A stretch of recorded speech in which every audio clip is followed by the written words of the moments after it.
light whatsoever. This data is going to be taken from you and it is going to be sold. Every location that you visit physically can be recorded. This valuable data is now a commodity that is traded amongst a handful of companies.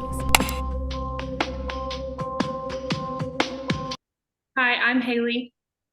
I'm Ellie. And I'm Kaylin. As soon as you open an internet browser, your data is being collected. This data includes your IP address, your interests, who you interact with, what you interact with, and more. Websites collect this data in a variety of ways. The first being IP tracking, which determines where you're located. Second are cookies, that are files that a website stores about you when you visit that website. And third, tracking pixels, that are image files that contain an invisible code that tracks you whenever you visit a website. The most common way of collecting data is the use of cookies. Around 40% of websites use cookies to memorize your preferences. Why do they want your data?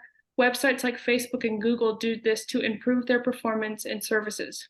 However, they mainly want to sell your data to advertisers. Data sales are a big business.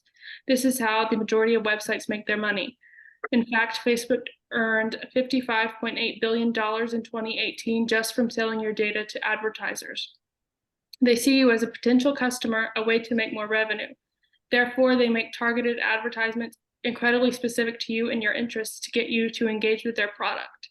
For example, companies that purchased your data saw you search for athletic shoes on Google and noticed you followed Nike last week. They will begin targeting you with advertisements for athletic shoes, specifically Nike shoes. It can feel like your phone is spying on you, and that is all due to the unknown sale of your personal data to third parties by websites you visit daily. So, taking this into account, what laws are there in place to protect you and your right to data privacy? In the US, there actually isn't a comprehensive federal law for data privacy yet. However, some individual states have implemented their own laws that address the collection and marketing of your online data.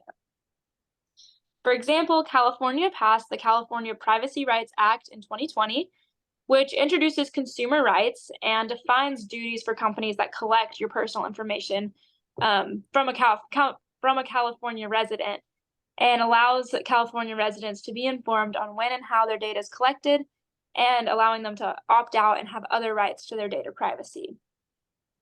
As we learned in Module 3, there's some applications of the Constitution to data privacy, but they're not always applicable to online privacy. So now, looking at the data privacy protections or lack thereof, what can you individually do to protect yourself? According to the Pew Research Center, 62% of Americans don't believe it's possible to go through daily life without companies collecting data on them. However, there are some solutions that you can take to help alleviate this. Firstly, you can use tracker blockers, a private search engine, and also, most importantly and most easily accessible, you can use a VPN, which is an encryption network that protects your data. In today's digital world, your data is frequently collected and used without your explicit consent. Many websites request your permission to collect cookies, which track your online activities both within and beyond their platform. When you agree without thoroughly reading the terms of service or privacy statement, you unknowingly grant these companies significant access to your data.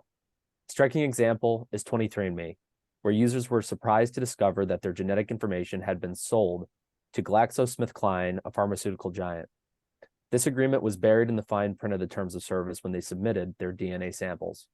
Similarly, Meta, formerly known as Facebook, faced a $750 million class action lawsuit for selling user data. These companies profit immensely from selling your data to third parties, often facing minimal consequences when caught.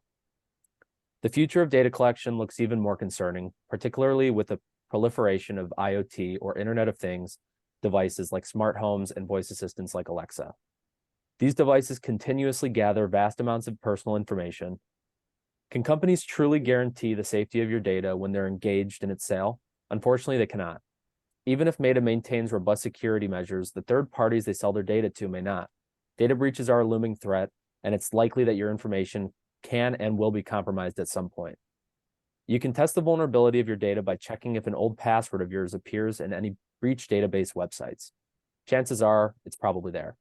It's crucial to stay vigilant and take steps to protect your data in an increasingly interconnected digital world.